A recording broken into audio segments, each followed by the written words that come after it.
Welcome to another edition of Influence, the global podcast that shines a spotlight on the influencer marketing industry. My name is Gordon Glenister. Now, for those of you that don't know who I am, I'm a keynote speaker, trainer, and consultant in the sector and published author on influencer marketing strategy. Influence is also a proud member of the Marketing Podcast Network, where you can listen to other amazing influencer and marketing related shows. In this podcast series, you'll hear me interview all sorts of people from the world of influencer marketing. But before we start, please don't forget to subscribe to this podcast series just to make sure that you don't miss an episode. Now, in today's episode, I'm joined by Ryan Bars, who is the global influencer and advocacy lead at tech giant IBM.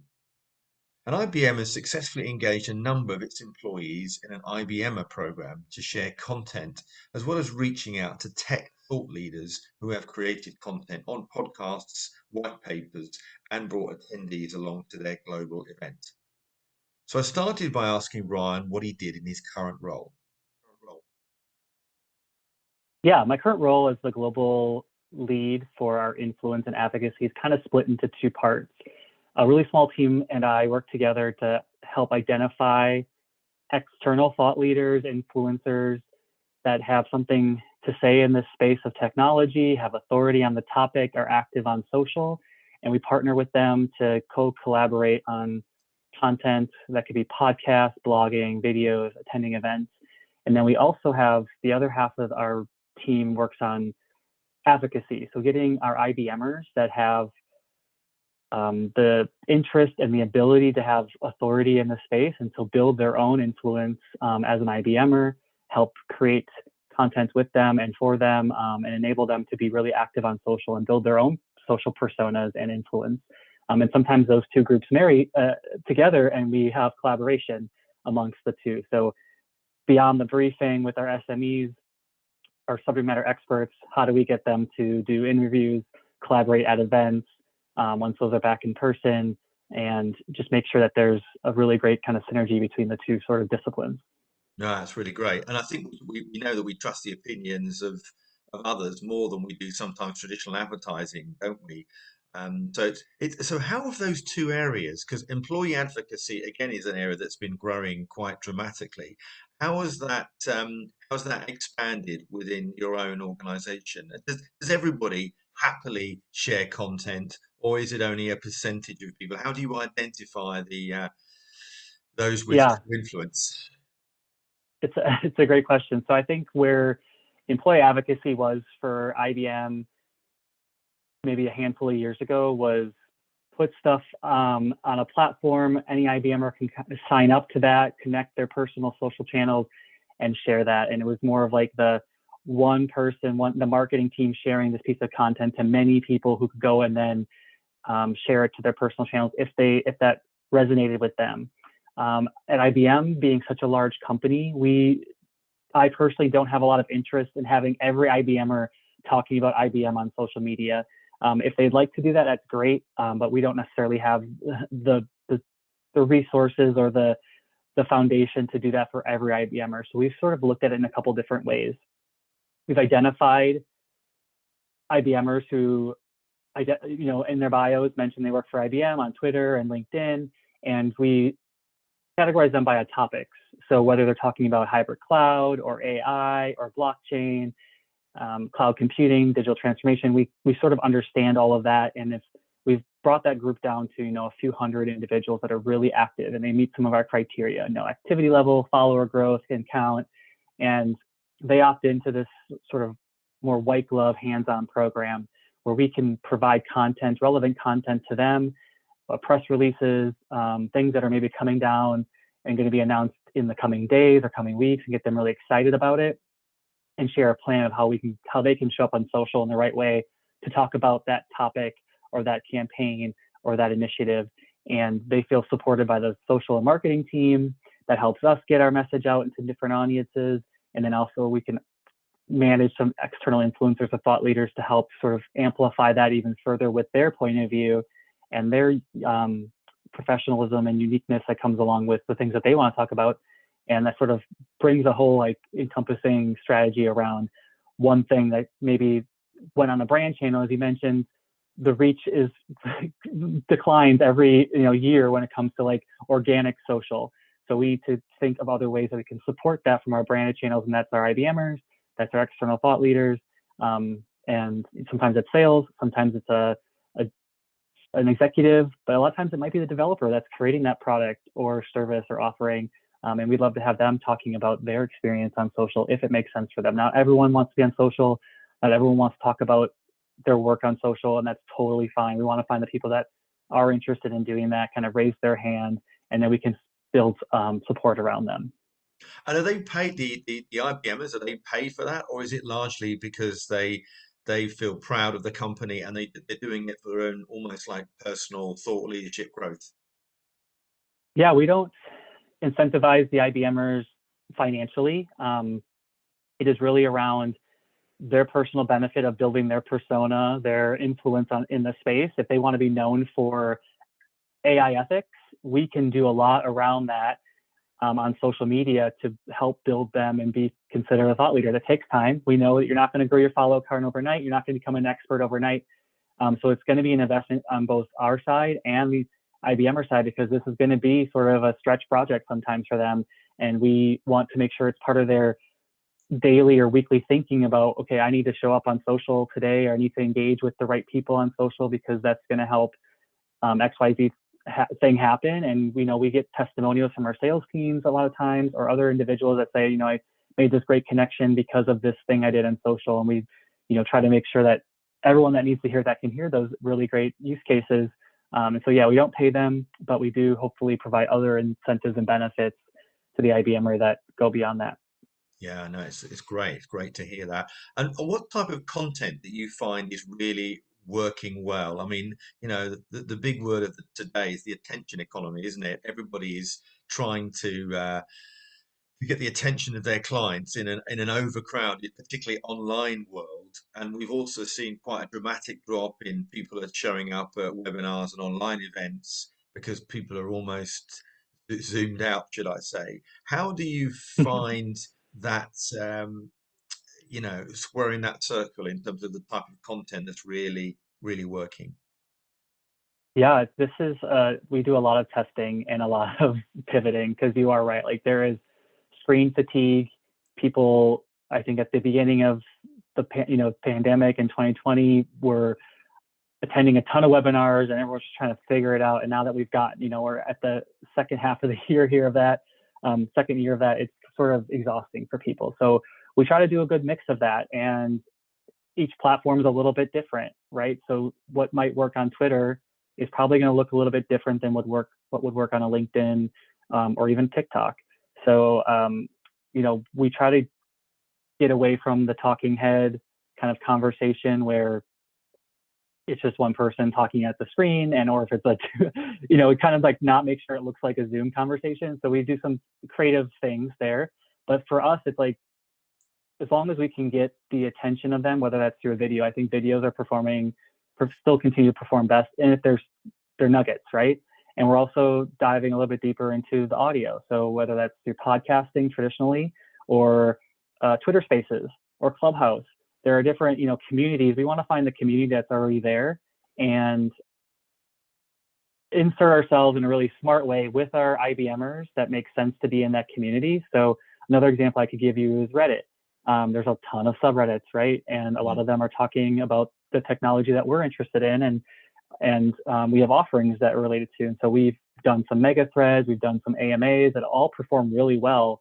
And and supporting that with a paid media tactic is just make sure it's a home run, so that we know that the right people are seeing it. So we work with our partners to make sure that we're creating content on these platforms that sort of make sense for the platform. So those are a couple examples. I think videos continue to perform well. But yeah, those like traditional platforms, if you will, like outside of LinkedIn and Twitter and like Facebook and Instagram, like Reddit, is a really great place for us to sort of be part of a community and provide value versus coming in and talking about our offerings or trying to get a sale. Like, that's not the place we need to be there. We just want to make sure we're part of the community. That's where the thought leadership part really comes in. It's important for us. I love that what you're saying, because I think big brands. I think that some people can be almost overly corporate, And I think by being part of a community and supporting it in a way, then you're almost like part of the club, aren't you? And then you're then seen as Hmm. somebody that can help answer questions, navigate through, what some of the challenges that your audience are facing. You also mentioned TikTok there, which I thought was particularly interesting because you wouldn't have thought a brand like IBM would be involved in TikTok, particularly sort of in the B2B arena. But of course, it's got huge levels of engagement at the moment. And what type of content are you? Is it more entertainment driven, for example? What's working on TikTok for you?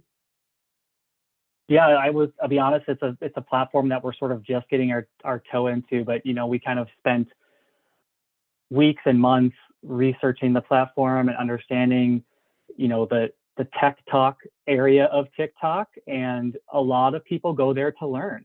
And a lot of people go and engage. And it's not a platform where you're going to put something on there and someone's going to click away, right, to a URL to learn more in a blog or learn more. For the most part, TikTok and their users spend a lot of time on that platform. So it is a brand awareness play. It is and it's a long play too, right? I don't think a lot of our C-level executives that we might be targeting at a company like IBM to sell to is probably spending a lot of time on that platform. However, we know that there is a need for developers, and we know there's a lot of students and Gen Z and millennials on that platform. So how do we play the long game and make sure that IBM is top of mind when they are thinking about going to school and they're going to become a developer or a coder or like all the Mm, things, and we can then create some really interesting content in collaboration with those creators on the platform.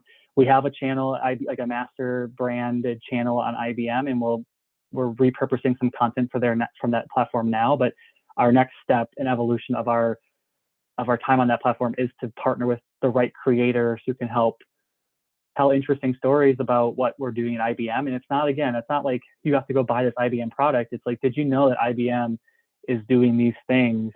And a lot of people probably don't understand that. And that's where we need to become more relevant in the market. And I think TikTok is a long play, and it might not be the priority platform for us, but it's definitely an interesting one that we want to continue to look into.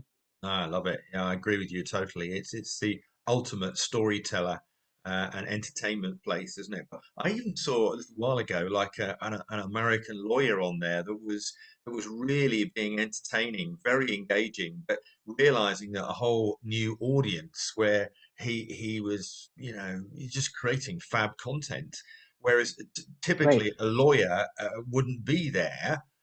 So he's thinking, well, all my competitors are on LinkedIn and Twitter. I'm now on this emerging platform, and I'm a cool lawyer to go to. And he's got like 4 million views or something ridiculous. Yeah, it's great. And I'm also seeing personally, like, people are taking the creative part of TikTok and they're placing those videos on their Instagram, or they're placing those videos on their LinkedIn They or are. other platforms. And so it's kind of being cross-pollinated to other platforms where it's not maybe just your TikTok audience that sometimes can, because of the creativity of the platform and the ease of use of it, you can bring that to other places. And a lot of our IBMers actually have been doing that when trying to be more creative and promoting an event or a webinar or something that they're featured in. They go there first to create the content. They'll post it on TikTok, but they might see a lot more engagement on LinkedIn if it's relevant content. So I do think that there's an ability to take that creativity, and we want to fund that creativity a lot of times with our creators, whether they're IBMer, and just fund it not through money, but through other ways that we can support them.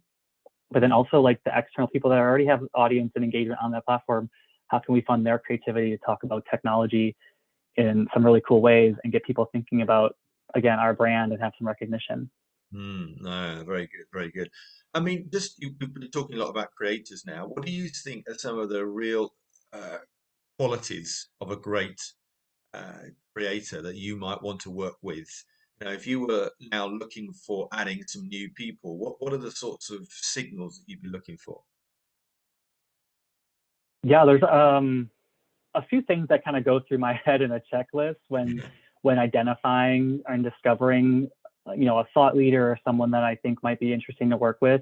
And to your question a little bit ago around, like, what content is performing well. So I think when I looking at a creator, I want to make sure that they have the ability to kind of be a one person shop, if you will. So they're able to help craft take the brief and craft what they want to bring to it, what's their expertise, and that they have the team behind them or the ability to kind of make sure that happens, whether it's video production or podcasting. I think that's really important for us, so we don't get bogged down in agency and the extra, the resources that go into that. I also will really look at engagement on the content they're producing. So it's one thing to have blogs and videos and podcasts and all that, but if your audience isn't necessarily clicking or liking, then there's a disconnect there for me. So I really want to kind of dig a little bit deeper into that. Diversity is really important too. We want to make sure that we are working with individuals that represent the world and the companies that we want to work with and want to live in. So we want to make sure that we're really conscious about having inclusion and a really diverse group of individuals. That's definitely an important part of our discovery phase too. So I think it's a little bit of those things. And obviously they want to have they want to be fun to work with, right? Like we want to build, I look at this as like relationship driven program. So it's, I really try to avoid the ad hoc one-off, hey, just do this thing for me, really, like let's work together for a quick period of time and then we never talk again. I want to build relationships and advocates for IBM brand. And I think we do that through long-term relationships. And that might not be in a traditional like retainer where we're going to do something every month together. And maybe we have a campaign that runs for a longer period of time. And then we get you plugged into an event, or we have you come to have coffee with an SME, like a digital coffee with an SME. And it kind of just trickles on. Maybe there's a cultural event that we can get you plugged into as an external influencer. So I think that we can produce a little bit more of a longer form relationship, and that's important to me. And so I think someone that's interested in that and able to bring a lot to the table is a creator that we would definitely lean into in favor. Oh, that makes absolute sense. And what type of campaigns have you found that has worked particularly well? I mean, you've mentioned a number of different types of content. Are there any sort of standout things, even historically, that you've thought, well, we run something and it really sort of blew up in a way that we hadn't expected? Is there anything there that you'd like to? Yeah, I think top of mind, so IBM built of many business units, right? And and different geographies. And so up to this point, or at least recently, a lot of the teams are sort of working in their own areas of the business unit or the geography. That's all sort of coming together now in the last few months, and we're going to have one sort of unified focus. And so I think I'm really excited what that's going to look like for us in 22, where we can have, one source of truth when it comes to how do we activate influencers and compensate them and provide benefit, all the things. But to answer your question around what a recent campaign, we have a really large event that happens annually called IBM Think,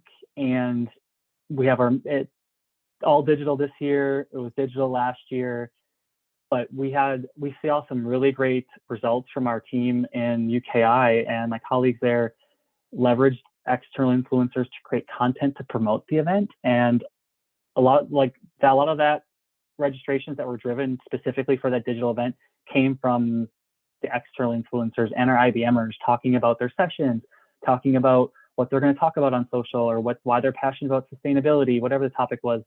And that generally performed better than, our branded or owned accounts in terms of driving registrations. And then also people that showed up and actually participated in the event. It's one thing to get people to register for a free event. That's, like you mentioned, like screen fatigue. And so we got to make sure that the content's interesting from the brand, from IBM event team, which then trickles down to like the influencers and the IBMers that can go out on social. And that's the work that we do, is to find the right people to help tell their point of view on like why they're interested in that event, like that session. And then also get the IBMers that are involved in that session or are interested in that topic to go and talk about it. And we saw a lot of success there with people showing up and attending, and also just sheer number of the volume of people that have registered as a result of those efforts from influencers and IBMers was really great. So I think that's a thing that we really know well. We knew how to do well. I think the next area is, as I mentioned, like this always on part of how do we work with people outside of like a really big splash campaign. Like everyone at IBM is working at Think, right? We're all focused on that. So how do we figure out the next evolution of that when it's not a big, huge campaign that all of IBM is looking at, but it's more of the, our big bets or the really big areas that we want to make sure that we win in that quarter or that year, and then put influencers behind that. Because we all know that they have audiences that they can bring that are really interesting to IBM or to your company in B2B space. And as brand channels, organic posts go down, we need to like pivot and supplement that with, I think, influencers and IBMers. No, that's really amazing to hear. I mean, obviously, one of the big talking topics of today is around sustainability and the global climate change, which is a massive talking point. And I just wondered whether or not what part IBM is playing within that in the advocacy and influencer space. Yeah, so we actually recently we've done some social listening, and I mean that's kind of where we start in everything, right? If someone comes to us, to my team, and says we want to use influencers for this thing that we're doing, our first question is like, okay, let's listen on social. Is there a conversation happening today around this topic? And if so, where is that conversation happening, and who is having that conversation, and how do we think we can insert ourselves or participate in a valuable way and not a brand coming in and just like trying to sell something. So we're trying to be really thoughtful when it comes to the research. So sustainability, your question, is very hot topic for IBM. It's a very big important area for the world, and we have used influencers or found influencers that are really passionate about those topics, and they've helped tell their story or provide their insights, whether it's a blog that's maybe written by an IBMer and they're interviewing an influencer that maybe has interest in that space. The European team, the Eastern European, Middle East Africa team, does a lot of work in this space already today. It's a very big initiative for that team. And CEO Arvind Krishna has also spoken a lot about it. So it's really a top of mind for our IBM, for us to make sure we have the right people that can help tell that story of sustainability and tech for good. And I think that's it's really important for us. So yes, we've used them. We find them, we partner with them, and they'll help tell their story, whether in different various ways. Sometimes coming to an event, sometimes it's covering an event remotely if they can, and sort of sharing their insights and a recap. And then that will allow us to then direct those users to maybe a relevant web page or blog or something else that we've already published. Great. No, it sounds amazing. Just to finish then, I mean, are there any sort of final tips that you might like to give for somebody that would like to work with IBM that's listening to this Yeah. podcast? And well, what can they do? How can they find you? But also, what might they be looking to do more of to prick your ears? Yeah. So I think, if someone's listening and they're consider themselves a tech leader or a tech thought leader or interested in AI, hybrid cloud, the things that IBM's interested in, and they can definitely reach out. We're always looking for individuals that have a unique point of view in the space and are interested in working with IBM. So that they can, shoot me a message on LinkedIn, and that's totally a great way to start.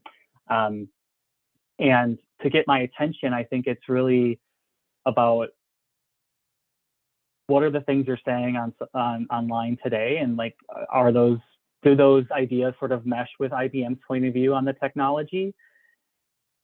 Follower count and reach, while important, it's not the primary level of distinction. That's probably second or third or fourth on the list, really. Obviously we want this to reach people. We want to say something. We want people to see it. That's very important. But and and having the right audience. So I think it's probably been pretty easy, maybe 5, 10 years ago, for people to build up a Twitter audience, that today is much harder to build.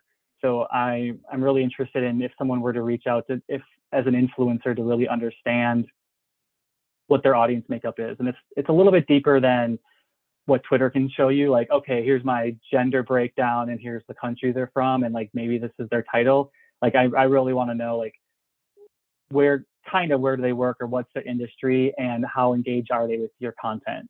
That's we have some software partners that help us identify those things. I think those are some really important aspects. So I would love to work with anybody that's interested in being an influencer or a thought leader, or maybe they are and has a passion for IBM. We try to expand for the individual we work with all the time. So definitely, InMail is open to all those requests on LinkedIn. Ryan Bars, it's been an absolute pleasure talking to you today from IBM. Thanks so much. Thanks, Gordon. It was a pleasure to be here. That's it for another edition of Influence. Don't forget to subscribe to the show and give me your feedback at gordon@gordonglenister.com, or you can follow me on LinkedIn, Facebook, Instagram, or Twitter, where you can also ask me a question. And if you're able to give us a 5-star review, we'd be really appreciative of that. If you want help in creating an influencer marketing strategy, or want to join the Influencer Marketing Roundtable weekly event, then head over to gordonglenister.com.